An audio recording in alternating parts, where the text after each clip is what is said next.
Now listen to this. So, in thinking about Jeremiah speaking to those at the temple, now think about us now speaking to others, which are the temple.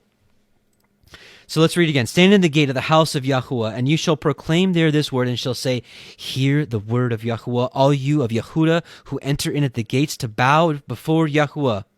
Thus said Yahuwah Sebaoth, the Elohim of Yisrael, make your ways and your deeds good. Then I let you dwell in this place. And brothers and sisters, now, while we're not prophets, prophesying to people to say, hey, you better be, you better turn back from your ways and whatnot, we can do it in a different way. Right? Messiah taught us a way that we can show our good works and others can be drawn to it. But when others ask, we can certainly tell them the truth. Now, let's keep going. Do not trust in these false words saying, this is the temple of Yahuwah, the temple of Yahuwah, the temple of Yahuwah, are all these. For if you truly make your ways and your deeds good, if you truly do right ruling between a man and his neighbor, if you do not oppress the stranger, the fatherless, and the widow, and do not shed innocent blood in this place, or walk after other mighty ones, other gods, to your own evil, then I shall let you dwell in this place, in the land that I gave to your fathers forever and ever. Now, while for them, it was, if you do these things, you can stay here. But for us, it's a promise to come because we're going to be regathered into the land of our inheritance. So, are we not to preach the truth to our brethren that are blind and deaf? For if you truly make your ways and your deeds good, if you truly do right ruling between a man and his neighbor, right? Then I shall let you dwell in this place, in the land that I gave to your fathers forever and ever. See, you are trusting in false words which do not profit, stealing, murdering, and committing adultery, and swearing falsely, and burning incense to Baal, and walking after other mighty ones you have not known. And you came and stood before me in this house which is called by my name, and said, we have been delivered in order to do all these abominations. Is that not the same thing modern Christianity says right now? We've been saved by grace through faith, so there is no keeping of the law. The law's in our hearts. We do as we will. Well, that's not what they say, but that's what they're doing because they're trampling over his commandments.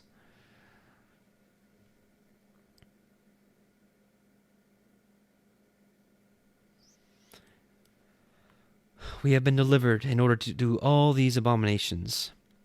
Has this house, which is called by my name, become a den of robbers in your eyes? Look, even I myself have seen it, declares Yahuwah. But go now to my place at Shiloh, where I set my name at the first, and see what I did to it because of the evil of my people Yisrael. Well, not only that, we can see what he did to Yerushalayim, making it desolate, raising up Nebuchadnezzar to wipe away his people and take them into captivity, raising up Sennacherib to do the same to the house of Yisrael in the northern kingdom. Look what he did. Look what he did to Adam and Eve. Kicked them out of the paradise, kicked them out of the garden because they broke that one rule. When are we going to learn? I know some of you know. But listen, we need to share this passion with our brothers and sisters.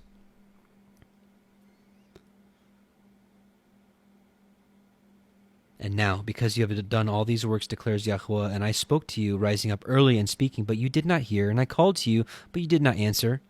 I shall also do to this house, which is called by my name, in which you trust, and to this place which I gave to you and all your fathers, as I did to Shiloh. Listen, we have, in this modern day and age, they use the same excuse that they did back then. It's just a little different. I'll explain.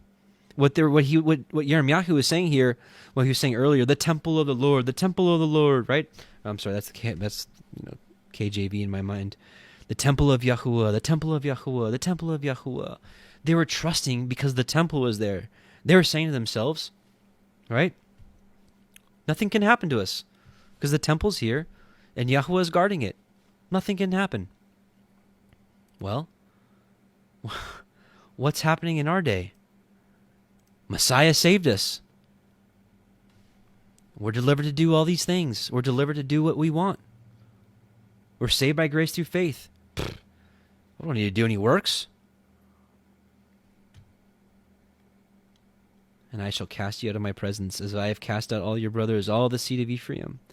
And you do not pray for this people, nor lift up a cry or prayer for them, nor make intercession to me, for I do not hear you. Do you not see what they are doing in the cities of Yehuda and in the streets of Yerushalayim? The children are gathering wood, the fathers are lighting the fire, and the women are kneading their dough to make cakes for the Queen of Heaven. Is that not going on today? Oh my goodness.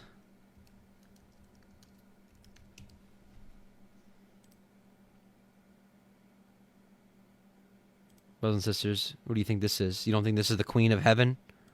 You don't think this is the Queen of Heaven? The Queen of Heaven? Look. Hierarchy. What's the hierarchy here? Is it Yeshua, Yahusha, or is it the Queen of Heaven, Mary? Now listen, this isn't anything against Mary. This is against the doctrines that have made Mary their intercessor. And Mary, look at the bowing down to Mary. Look at this. The same things happen all over again, brothers and sisters. There is nothing new under the sun. Nothing. All these things are coming to pass again as they did before. The temple of the Lord are all these. We are saved by grace so we can do as we please. Don't bother me with the law. The law was nailed to the cross. The Queen of Heaven. And to pour out drink offerings to other mighty ones to provoke me. Is it me they are provoking, declares Yahuwah? Is it not unto themselves, unto the shame, unto their own faces?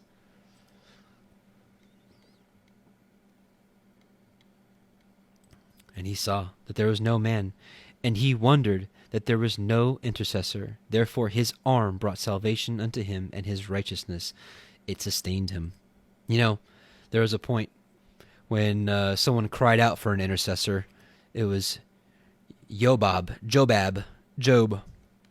9:33. He was crying out, right? He's like, there is no mediator between us. In a different translation, it says intercessor. To lay his hand upon us both. So Job was like crying out for this intercessor, right? Therefore his arm brought salvation unto him, and his righteousness, it sustained him. Hallelujah. Hallelujah.